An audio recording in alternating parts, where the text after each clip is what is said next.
All right, today I want to focus a little bit on really soaking in the good. So, if we think about this, our bodies, our nervous systems, they have been around for a while, right? Not our individual bodies, but thinking about like our early ancestors. And so, to make a really long story short, we know that for the vast majority of human history, hunting and gathering in small groups is how we survived. And so basically, our system is really finely tuned to detect and avoid danger because most of our survival has depended on our ability to do this for so much of our history. So, I thought we'd start with a little example to really illustrate this point. And in just a moment, you're going to see a few photos. And I just want you to tell me what you see in these photos. Ready?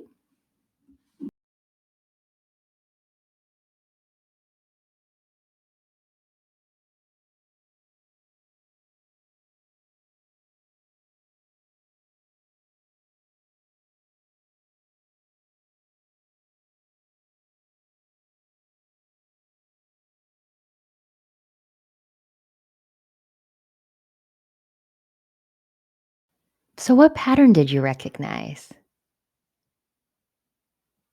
What did all of these images have in common? This building, tree, seatbelt, cheese grater, and cup of coffee. If you said they looked like a face, that totally makes sense. That was that was the point of this exercise. So, our ability to see a face in these objects is not an accident. Your mind is highly conditioned to recognize patterns, particularly patterns that suggest something around you might be alive.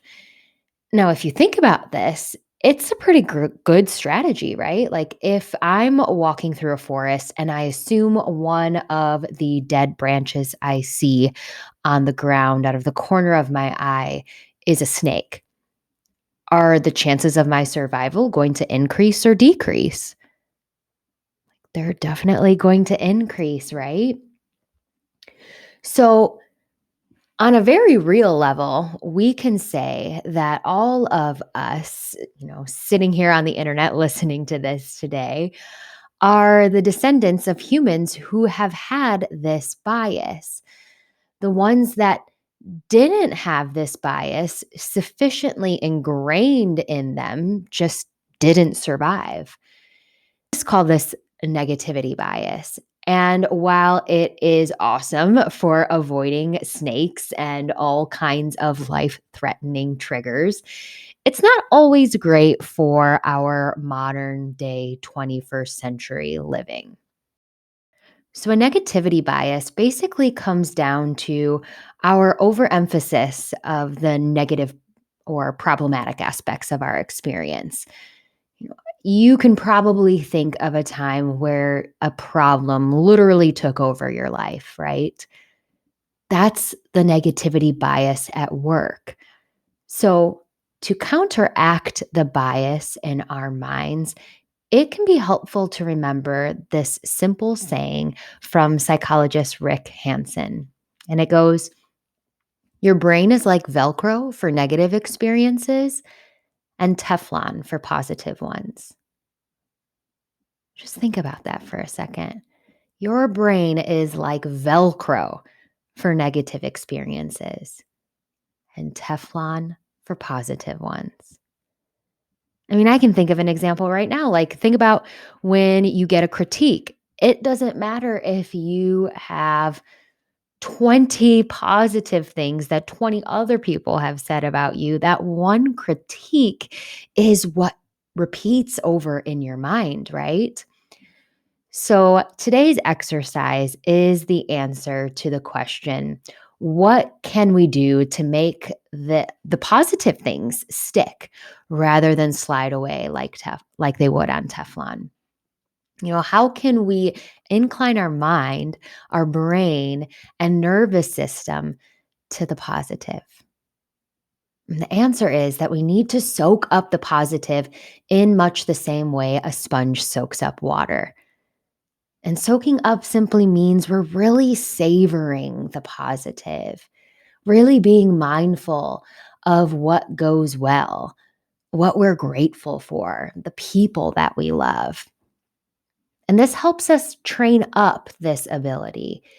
And we're going to imagine going through one complete day with heartfulness. And all heartfulness is living love forward. So let your eyes close and just start to settle in as we gear up for this visualization exercise. So I just want you to imagine yourself waking up in your bedroom and take a moment to send heartfulness to yourself when you wake up. Sometimes it helps to think like, I am happy. I am so grateful I'm healthy. I'm so grateful to be living a peaceful life. And I'm so grateful that I'm safe. But whatever that looks like for you, take a moment to send that heartfulness to yourself as you imagine you've just woken up in your bed.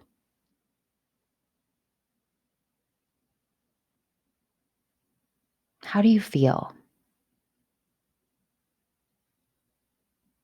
And now let's take that feeling with you as you envision yourself getting out of bed and getting ready for the day ahead. Imagine the first person you see in your home. Take a moment to send them heartfulness and keep that feeling as you interact with this person in your mind's eye.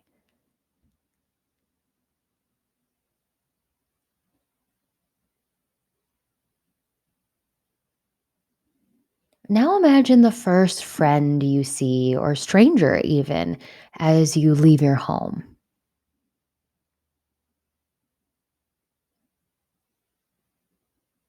And take a moment to send them this heartfulness, maybe wishing them happiness, health, peace, and safety.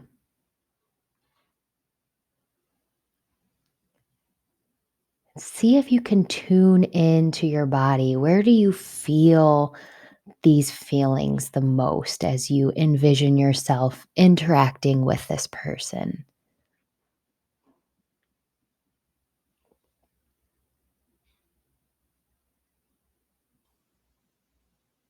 And we could keep going through this exercise, envisioning people that you cross in your day to day life.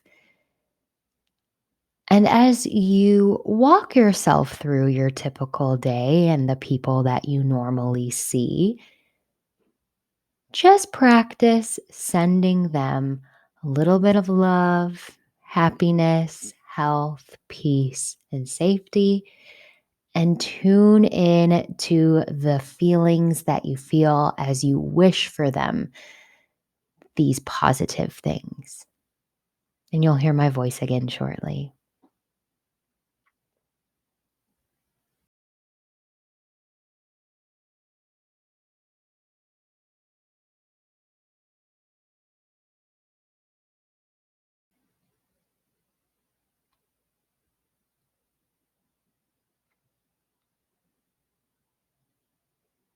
All right. And when you're ready, you can blink those eyes open.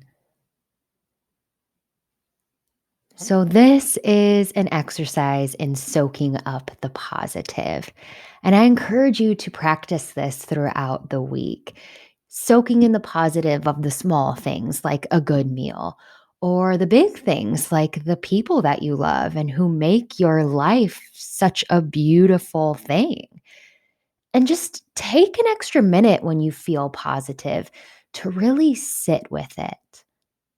And I'd love to hear how this exercise went for you in the comments. So just let me know.